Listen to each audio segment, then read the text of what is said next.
நீ இங்க பாரு, உன்னை எந்த அளவுக்கு மதிச்சு வச்சிருக்கான் பாத்துக்க. நீ ஆட்சிக்கு வந்தால் 1000 ரூபாய் குடும்ப தலைவிகளுக்கு, வந்த பிறகு தகுதி உள்ளவர்களுக்கு. ஏன் ஆத்தா அக்கா தகுதி பார்க்க நீ யாரு? உனக்கு என்ன தகுதி இருக்கு? இந்த கேள்வியை எவன் கேட்கிறானோ அவன் தான்டா மான தமிழச்சி மாறல பால் குடிச்சவனா இருக்க முடியும். எங்க ஆத்தாவுக்கு தகுதி இருக்காளன்னு கேட்க நீ யாரா? அதை கேட்கல.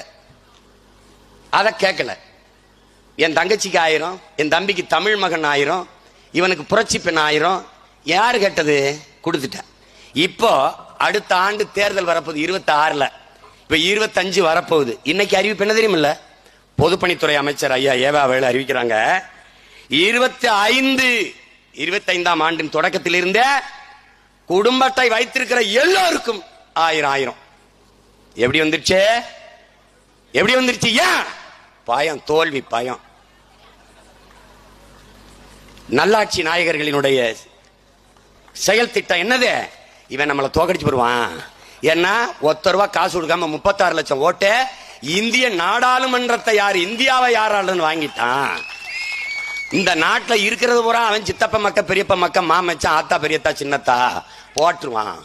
போட்டான்னா 36, 66, 66, 1,26,00,000 ஆச்சுன்னா நாடு அவன்கிட்ட போயிடும், தொலைச்சிருவான். ஒரு பய ஊழல் வாங்கினேன், லஞ்சம் வாங்கினேன், மலைய திருனேன், மண்ணாளுனேன், குவாரி வச்சேன், கிவாரி வச்சேன், அவன்லாம் எங்க இருக்கான்னு உன்னால கண்டுபிடிக்க முடியாது. புரியுதுன்னு நினைக்கிறேன். அந்த பயத்துல இப்ப என்ன வருது? இவ்வளவு காலமா வாத்தியாருக்கு சம்பளம் கொடுக்க காசு இல்ல, மருத்துவருக்கு சம்பளம் கொடுக்க காசு இல்ல, போக்குவரத்து தொழிலாளருக்கு பிடித்த பணத்தை கொடுக்க காசு இல்ல, பழைய ஓய்வூதியத்தை அப்படியே கொடுக்கறேன்னு சொன்ன நீங்க இப்ப கொடுக்க காசு இல்ல, எதுக்குமே காசு கிடையாது. இடிஞ்ச பள்ளிக்கூடத்தை எடுத்த காசு கிடையாது, சாலையை சரியா போட காசு கிடையாது, எதுக்குமே காசு கிடையாது. ஆனால் தேர்தல் வரும்போது இப்ப குடும்ப அட்டைக்கு 1000 ரூபாய் கொடுக்க காசு இருக்கு. எங்கிருந்து வருது? இந்த கேள்வி ஒவ்வொரு தமிழ் மகள் உள்ளத்தில் இருந்தும் எழுந்தால் தமிழ் தேசிய இனம் எழும், தமிழ் இனம் ஆளும், மீளும், வாழும் என்பதை இனமான தமிழ் தம்பி தங்கிகள் புரிந்து கொள்ளணும். இது ரொம்ப முதன்மையானது. எல்லாருக்கும் உண்டானது கிடைச்சிருச்சுன்னா எதுக்கு நமக்குள்ள பிரச்சனை வருது? எதுக்கு வருது? தேவர் நானு, எனக்குள்ளது கிடைச்சிருச்சு, தேவேந்தர் அவருக்குள்ளது கிடைச்சிருச்சு, ஒரு மோதலும் இருக்காது. ஏன்? நாங்கள் ஒரு தாய் பிள்ளைகள், ஒரே மழையில் நனைகிறோம், ஒரே காற்றை சுவாசிக்கிறோம், ஒரே நிலம், ஒரு வரப்பு. இது தேவேந்திரர் நிலம், இது தேவர் நிலம். இதுல வர நெல்லதான் நாங்க சாப்பிடுறோம், இதுல காய்கறி. கடையில போய் தக்காளி வாங்கும் போது இது யார் நிலத்துல விளைஞ்சதுன்னு நீங்க கேக்குறியா? கசாப்பு கடையில ஆடை வெட்டி கறி 1 கிலோ கறின்னு கேக்குறியா? எங்க ஆடு வாங்கினான்னு கேக்குறியா? இஸ்லாமியர் ஆடு இந்து சாப்பிட மாட்டேங்கிறியா? இந்து ஆடு இஸ்லாமியர் சாப்பிட மாட்டேங்கிறியா? இது தேவர் ஆடு தேவேந்திரர் சாப்பிட மாட்டாரா? இல்ல தேவேந்திரர் ஆட தேவர் சாப்பிட மாட்டாரா? படையாச்சி ஆட பறையர் சாப்பிட மாட்டாரா? இல்ல படையாச்சி ஆட பறையர் ஆட்ட படையார் சாப்பிட மாட்டாரா? விபத்து. மருத்துவமனையில் உன்னை சட்டம், உனக்கு ஆகக்கூடாது, ஆயிருச்சு மருத்துவமனையில் சட்டம். ரத்தம் கொடுக்கணும், ரத்தம். ஐயா டாக்டர், ஐயா நான் நாடார் ரத்தமா பார்த்து ஏத்துங்க ஐயா. சொல்லுவியா சாமி? சொல்லியா சாமி? ஐயா நீ சொல்லுவியா? ஐயா நான் உடையார், ஐயா உடையார் ரத்தத்தை உடையாருக்கு ஏத்துங்கன்னா நீ பாடையில ஏறி படையான்னு போயிடுவான். பாத்தியா? ஐயா சரியா? ஐயா அங்க சாம கிடப்பா, நீ எதையாவது பேசுவாங்கன்னு வாயில ஒரு மாஸ்க் வச்சு மூடி வச்சிருப்பான்.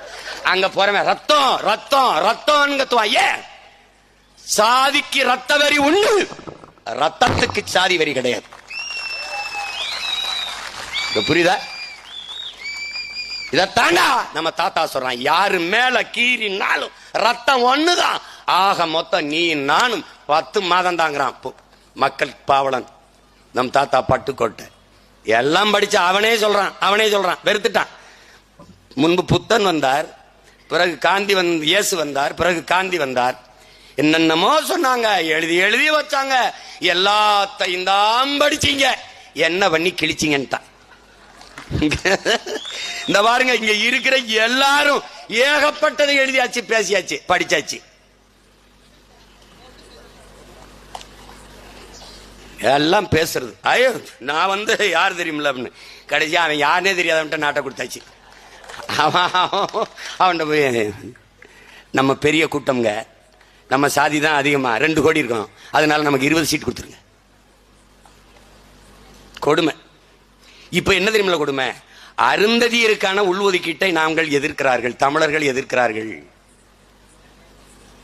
எதிர்க்கல, அதுல இருக்கிற குறை நிறைய சுட்டி காட்ட வேண்டிய பொறுப்பும் கடமை உங்களுக்கு இருக்கு. இட ஒதுக்கீடு, உங்களுக்கான இடப்பகிர்வு, இடப்பங்கீட்டை நாங்கள் ஏற்கிறோம். ஆனால் ஐயா கருணாநிதி அவர்கள் உங்களுக்கு உள்ஒதுக்கீடு கொடுத்து எங்களுக்கு செய்த துரோகத்தை நாங்கள் வெறுக்கிறோம், எதிர்க்கிறோம். அறிவார்ந்த தமிழ் சமூக தம்பி தங்கைகளை, பேரன்புமிக்க பெற்றோர்களே, இந்திய துணைக்கண்டத்தை 18 ஆண்டுகள் தொடர்ச்சியாக ஒன்றிய அரசிலே மத்திய அமைச்சரவையிலே பங்கேற்ற ஒரு மாநில கட்சி அது திமுக மட்டும்தான். 18 ஆண்டுகள் தொடர்ச்சியாக. வாஜ்பாய் அவங்க இருப்பாங்க, ஐ.கே. குஜரால் அவங்க இருப்பாங்க, தேவே கவுடா அவங்க இருப்பாங்க, சந்திரசேகர் அவங்க இருப்பாங்க, வி.பி. சிங் அவங்க இருப்பாங்க, நல்லா கவனிச்சுக்க, நரசிம்மராவ் அவங்க இருப்பாங்க, மன்மோகன் சிங் அவங்க இருப்பாங்க, யார் இருந்தாலும் அவங்க இருப்பாங்க. இப்போ நம் சகோதர மக்கள், அருந்ததிய மக்கள், அவர்களுக்கு இடப்பகிர்வு இல்ல, பங்கீடு இல்ல. அப்ப என்ன பண்ணும்? இந்த அதிகாரத்தை வைத்து அவர்கள் அங்கே இருந்து கேட்டு அவர்களுக்கு 3 விழுக்காடு இல்ல 6 விழுக்காடு கூட நீங்க கொடுத்திருக்கலாம். நாங்க கேட்டா